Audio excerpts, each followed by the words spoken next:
Assalamualaikum warahmatullahi wabarakatuh.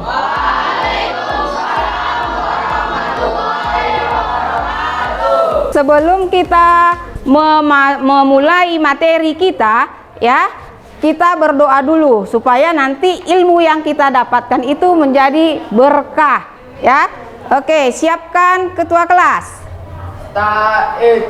A'udzu billahi minasy syaithanir rajim.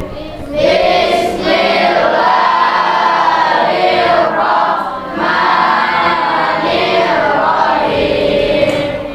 Raditu billahi rabban wa bil islami dinan wa bi Muhammadin nabiyya wa rasulah. Rabbil zidni ilma warzuqni fahma wa amalan sholihan. Apa kabar anak-anak Umi semua? Alhamdulillah, luar biasa. Allahu Akbar. Sehat semua? Oke, sebelum kita memulai pelajaran kita pada hari ini, Umi mengabsen dulu ya. Ya, biar Umi tahu siapa yang tidak hadir hari ini. Dengarkan namanya, ya. Adinda, Abdal. Oh, Abdal absen. Kemana sih Abdal? Kenapa alasannya? Oh ya, sakit. Mudah-mudahan kita yang hadir ini dijauhkan Allah dari segala penyakit. Amin. Yang sakit segera disembuhkan oleh Allah Subhanahu wa taala. Amin. Oke, minggu yang lalu kita sudah belajar tentang tata cara sholat fardu, yaitu mengenai tentang syarat wajib sholat fardu. Bagaimana supaya kita bisa mengerjakan sholat yang bagus, kita harus tahu dulu bagaimana tata caranya. Ya, kemarin sudah belajar tentang syarat wajib. Masih ingat syarat wajib sholat fardu? Masih. Ya, apa itu syarat wajib sholat fardu? Apa saja yang termasuk ke dalam syarat wajib sholat fardu? Beragama Islam, dalam menerima dakwah Islam, suci dari haid dan nifas bagaimana berhal balik. Oke, yang lain tuh bisa. Ini anak Umi ini kayaknya nggak ingat ya, nggak ingat syarat wajib sholat fardu. Itu harus tahu nak, walaupun pelajaran minggu yang lalu harus diingat. Oke? Ya. Selanjutnya syarat sah. Kalau sudah ada syarat wajib berarti harus ada syarat sah sholat. Masih ingat syarat sah sholat? Masih. Ya. Apa syarat sah sholat?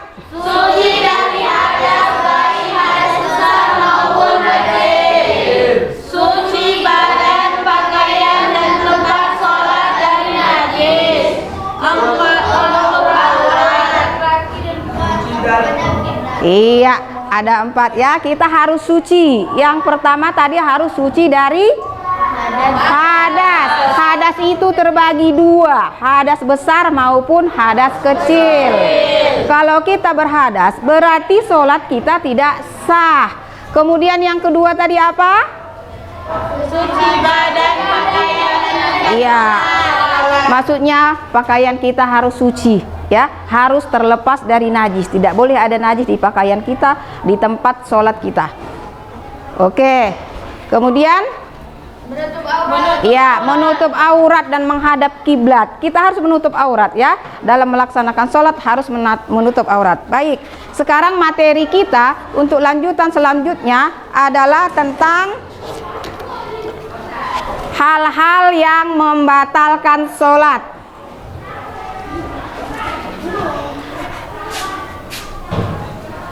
Hal-hal yang membatalkan sholat. Yang pertama, meninggalkan salah satu rukun sholat.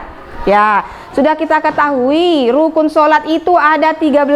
Pertama adalah ya, sebelum kita mengerjakan sholat, maka kita harus berniat supaya tahu kita sholat apa yang harus kita kerjakan. Ya, di dalam meninggalkan salah satu rukun sholat, jika tertinggal di antara rukun sholat yang 13 itu ada yang tertinggal, maka sholat kita batal. Ya, ada di situ niat, kemudian berdiri. Iya, takbiratul ihram. Ya, itu sampai 13. Kemudian kalau misalnya berdiri kita tidak mampu, maka kita melaksanakan sholat dengan apa? Duduk. Ya, dengan duduk. Kalau duduk tidak bisa? Berbaring. Ya, berbaring. Kalau berbaring sudah tidak bisa? Ya, kalau berbaring sudah tidak bisa, maka itu sudah siap untuk disolatkan. Ada anak Umi yang di sini yang sudah siap disolatkan? Belum. Ya, sebelum siap kita siapkan diri kita untuk mengerjakan sholat. Paham ya? Paham. Kemudian syarat sah yang tidak terpenuhi. Ya, tadi sebelumnya kita sudah mengulas ya. Syarat sahnya tadi ada? Iya. Jika syarat sah tersebut ada yang tertinggal, maka sholat kita juga batal. Kemudian melakukan gerakan yang semestinya tidak dilakukan. Ya, di dalam sholat kita tidak boleh bergerak-gerak lebih dari 3 kali. Bagaimana kalau gatal Umi? Misalnya kalau gatal, boleh sekali saja. Tidak boleh menggaruk terus-terusan. Itu sudah melebihi lebih dari 3 kali, berarti sholatnya sudah tidak sah. Kemudian berkata atau berbicara selain dari bacaan sholat, maksudnya apa ini? Ya, maksudnya ketika kita mengerjakan sholat kita tidak boleh berbicara-bicara atau berbisik-bisik, walaupun dalam sekali dalam bahasa Arab. Ya, kita berbicara itu atau mulut kita terbuka ketika hanya membaca bacaan dalam sholat. Ya, kemudian makan dan minum dalam sholat. Makan dan minum dalam sholat itu juga membatalkan. Kenapa?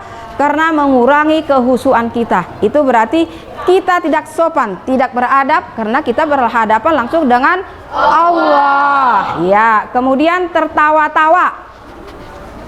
Ya, tertawa-tawa juga adalah salah satu yang membatalkan sholat. Ketika sholat kita tidak boleh tertawa-tawa atau terbahak-bahak. Itu namanya membatalkan sholat. Kalau kita mengerjakan sholat, berarti kita harus sudah khusyuk dan tawadhu. Kita harus berserah diri kepada Allah. Oke, sekarang Umi bagikan lembar LKPD ya. Udah dibagi kelompoknya? Ya, di sini Umi bagikan lembar LKPD. Kalian kerjakan soal yang ada di lembar LKPD ya. Berdiskusi. Harus aktif, tanya temannya supaya nanti semuanya bisa. Sebelum mengerjakan LKPD, supaya lebih jelas lagi, kita bisa menonton video. Ya.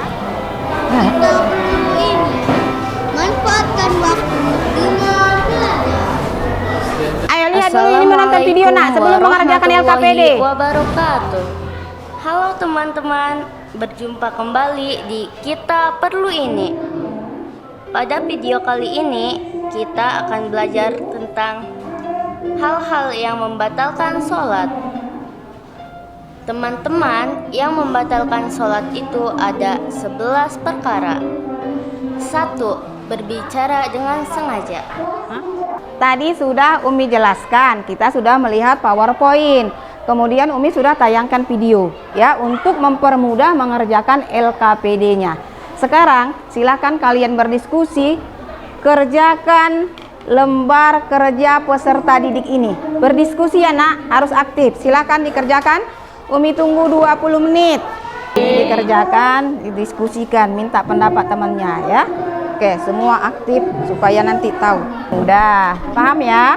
Ya, silahkan kalian kerjakan. Ayo, diskusi, harus aktif, diskusi. Halaman 53. Selesai kelompok 1? Satu lagi nih. Lagi. Ya, silahkan diskusikan sama temannya ya. Ya, Umi. Sudah siap kelompok 2? Sudah Mi.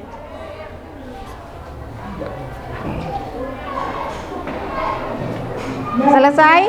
Selesai, Umi. Kelompok mana? Oke, kelompok 1. Kelompok 1 sudah selesai. Kelompok mana yang sudah selesai lagi? Kelompok 2, Umi. Ya, kelompok 2. Kelompok 4 sudah selesai.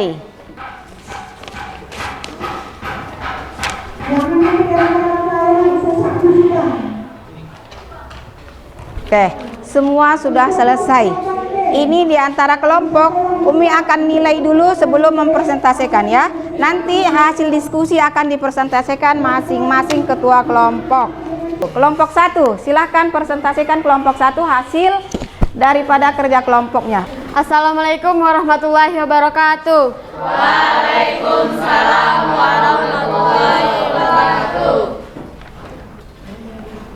Saya dari kelompok 1 ingin mempresentasikan hasil diskusi kami, yaitu tentang tata cara sholat fardu.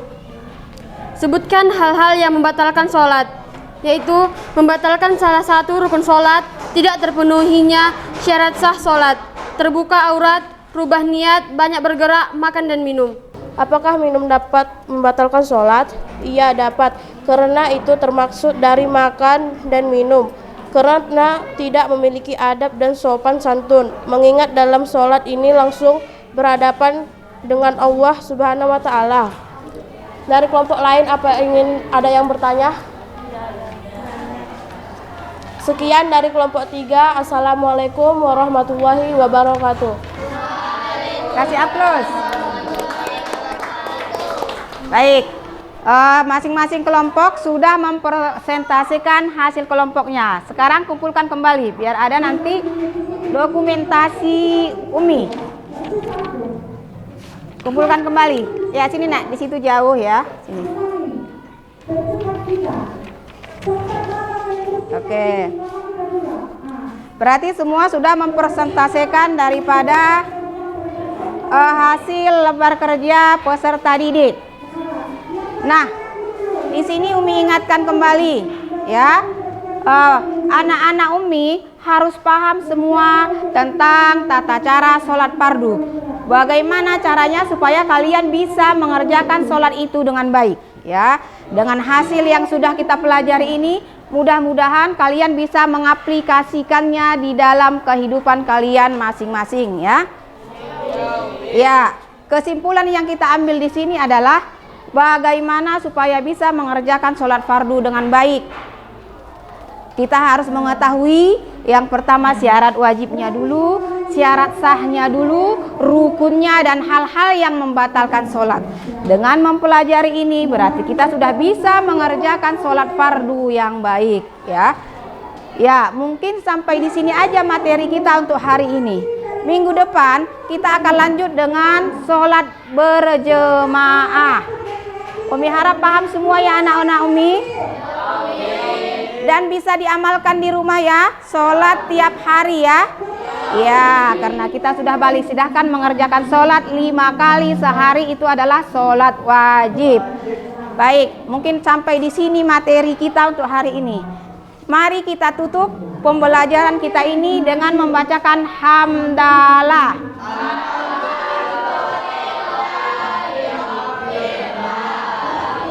Assalamualaikum warahmatullahi wabarakatuh.